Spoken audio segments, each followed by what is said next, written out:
자, 여러분 지금 보시는 건 미국의 10년물 국채 금리입니다. 이 녀석이 떨어져야 돼요. 시장을 아주 크게 보면 어디로 돈들이 다 흡수가 되고 있냐면 바로 미국의 채권 쪽으로 돈들이 다 흡수가 되고 있습니다. 안전한 자산이 이자를 4%나 주는 거예요. 그러니까 대외적으로 불안하죠. 뭐 전쟁이 일어나기도 하고 무역 전쟁도 하기도 하고 안전한 곳에다가 돈을 맡기겠다. 미국 채권을 산다는 거죠.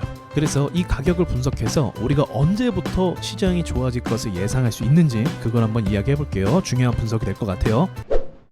자, 보죠. 얼마 전까지 미국의 달러를 신용할 수 없다고 하면서 미국의 채권이 막 흔들렸습니다. 그리고 나서 이게 떨어질 걸 예상해서 돈들이 좀 시장에 들어왔던 부분이 분명히 있어요. 얼마 전까지만 해도 전반적으로 9월, 10월 정도까지 대형주도 좋았지만 중소형주도 좀 괜찮았단 말이죠. 어느 정도의 회복 움직임을 보여주고 있었어요. 그 이유가 뭐냐면 이 채권 금리에서 돈들이 서서히 이동을 하기 때문에 그런 거예요. 그런데 이 이동을 하다가 갑자기 채권 금리가 여기서 가격을 멈추게 됩니다. 떨어질 걸 예상했지만 떨어지지 않고 여기서 방어를 해주고 있는 거예요. 그러니 안타깝게도 다시 돈들이 빠져나와서 10년물 채권 금리에 돈들이 몰리고 있다고 볼 수가 있는 거죠. 특히나 이 부분은 우리나라 환율과도 문제가 있는데 미국과 한국 간의 금리 격차는 사실 벌어지면 안 됩니다. 왜냐면 미국이 이자를 더 많이 주면 미국 채권을 사는 게 맞잖아요. 우리나라 채권보다. 그렇죠? 그러니까 돈들이 다 빠져나가는 거예요. 우리나라 외환 위기도 그래서 불안감이 느껴지는 거고, 그리고 더불어서 투자를 굳이 공격적으로 하지 않고 안전하게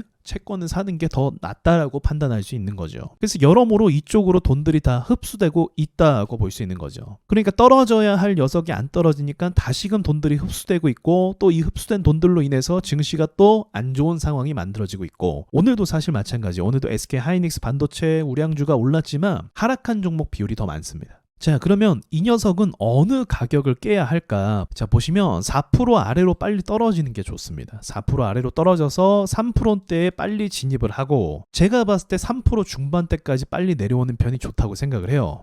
현재 이전에는 올라가는 힘들이 강했거든요. 불안한 일이 생길 때마다 또 올라가고 그런 식으로 일이 막 생겼었단 말이에요. 근데는 이제 금리는 사실 내려가는 것이 기정사실화된 거고, 내년에도 그렇고 여기에 대해서는 변수가 많이 없을 것 같아요. 그렇기 때문에 결국은 떨어지는 그림이 맞지 않을까 생각하고 있고, 차트도 지금 한 6개월 정도 변동폭이 많이 줄어든 상태입니다. 그러니까 나름대로 안정이 됐다라고 볼 수가 있는 거죠. 그러니까 더 위를 보는 이런 움직임은 나오지 않고 오히려 아래로 가고 있는 가운데 보합 흐름으로 가고 있다, 그렇게 볼 수 있는 거예요.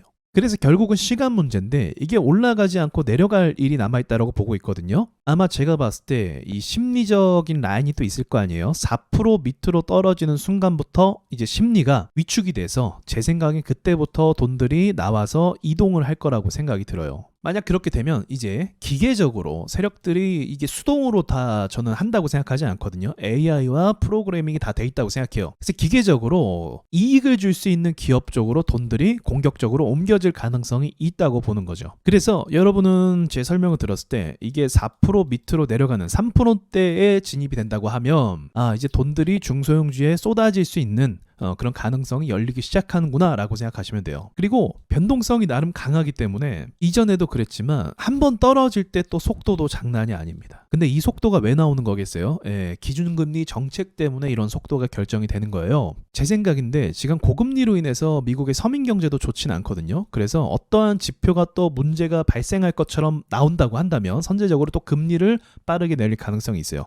금리라는 건 내년에 뭐 2차례 내릴 거다 이렇게 예상을 하지만 이 예상이 맞지 않습니다, 여러분. 그거는 지금 상황에서 말하는 예상이고, 이 경제라는 건 다양한 이 자연의 어떤 조화처럼 움직이기 때문에 그런 거 다 예상할 수가 없어요. 그래서 미국이란 나라가 물론 무너지지는 않지만 어떤 부분에 있어서는 문제가 충분히 터질 수 있는 나라예요. 여러분도 아시겠지만 문제가 없는 나라가 아니거든요. 기업들도 지금 엄청난 부채를 동원해서 데이터 센터를 건설하고 있잖아요. 그래서 얼마 전에 오라클 회사가 문제다 이런 이야기까지 나오는 거. 그러니까 어떤 문제가 터질지 몰라요. 금리를 올리는 일은 뭐예요? 금리를 올리는 건 경제가 너무 탄탄하고 물가가 너무 많이 치솟을 때 그때 금리를 올리죠. 근데 지금까지 봤을 때는 물가가 그렇게 오를 만한 이유가 생기지 않고 있고, 오히려 역사적으로 보면 길게 한번 볼게요. 자, 역사적으로 보면 어때요? 금리가 계속 내려가는 추세입니다. 올리면 또 급격하게 하락하고, 올리면 급격하게 하락하고, 올리면 급격하게 하락하고, 주구장창 이걸 반복해 왔어요. 그러니까 지금도 금리가 천천히 떨어지겠지 이게 아니라 저는 어떤 사건이 생겨서 이게 급속도로 빠지는 날이 올 거라고 생각이 들어요.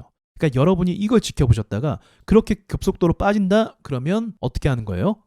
돈들이 자연스럽게 이동을 하기 때문에 여러분이 그때 초입에 주식을 사놓는 게 매우 중요합니다. 자, 이제 한국 주식으로 넘어와서 넷마블이라는 회사 주식을 볼게요. 이게 금리 영향을 게임 섹터가 굉장히 잘 받더라고요. 그러니까 게임 섹터가 좀 뭐 부정적으로 보는 분들도 있는데 잘하는 부분도 분명히 있어요. 10년물 국채 금리가 좀 신뢰를 잃고 돈들이 빠져나오기 시작할 때는 이렇게 기세 좋게 올라가는 게 보이시죠. 근데 지금 또 국채금리 이야기하고 그쪽에서 돈이 빨려 들어가고 있으니까 주가가 하락하는 모습을 볼 수가 있어요. 대형주들은 지금 방어율이 좋죠. AI 데이터 센터 관련해서 호재 있는 종목들은 방어율이 좋단 말이에요.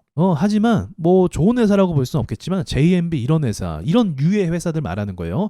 시가총액이 1,000억 원 밑에 지금 500억이거든요. 이런 회사들 오를 것 같이 했죠. 분명히. 근데 지금 주저앉고 있죠. 이거는 매크로예요. 돈들이 자동으로 빠져나가고 있다. 그러니까 저는 이런 소형주에도 우리가 잘 모르는 이런 소형주에도 세력들의 돈들이 이동하고 있다라고 보고 있거든요. 그러니까 투자하시는 입장에서는 억울할 거예요. 왜냐면 좋은 회사임에도 불구하고 이런 경우들이 많이 생기거든요. 자, 히림이란 회사도 시가총액이 600억이죠. 그렇게 뭐 이 정도로 주가가 박살날 만한 회사는 전 아니라고 생각은 해요. 근데 주가가 죽일 듯이 밑으로 밀고 있죠. 이런 거 물린 사람도 상당히 많을 거라고 전 생각합니다. 그러니까 이런 자리는 사실 정말 시장에서 관심이 하나도 없는 자리이고, 이런 자리에서 세력들이 매집을 들어가면 어떻게 되겠어요? 미리 사놓는 거죠. 그리고 결국은 여러분도 그렇게 하셔야 되는 게, 금리는 내려가는 것이 예상이 될 수밖에 없단 말이에요. 그러니까 앞으로 전기차 시대가 열린다? 전기차 시대 열리겠죠. 앞으로 로봇 시대가 열린다? 로봇 시대 열리겠죠. 앞으로 금리 내려간다? 금리 내려가겠죠. 정해져 있는 사실이기 때문에 이런 상황에서 세력들이 매집을 분명 했을 거라고 저는 확신 있게 말할 수 있고, 돈들이 이동하면 세력들은 또 바로 수익권으로 자연스럽게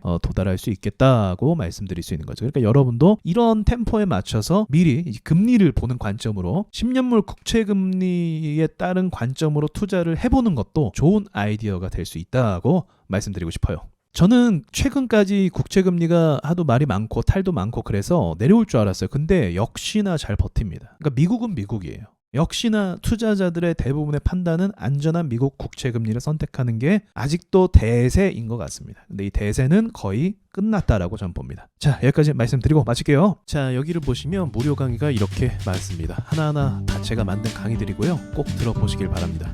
세력주 매매 공식 책을 구매하신 분들도 이렇게 강의를 무료로 들을 수가 있습니다. 그리고 제가 자주 사용하는 수익나는 매매 기법들도 여기 올렸으니까 와서 배우시면 됩니다. 또 매매일지도 이렇게 올리고 있는데 제가 어떻게 매수 매도하는지 설명도 하니까 여러분 공부에 많이 도움이 되실 겁니다. 자, 와조스키 멤버십에서는요, 제가 뽑은 초강력 세력주들을 항상 알려드리니까 이것도 공부와 매매에 많이 도움이 되실 겁니다.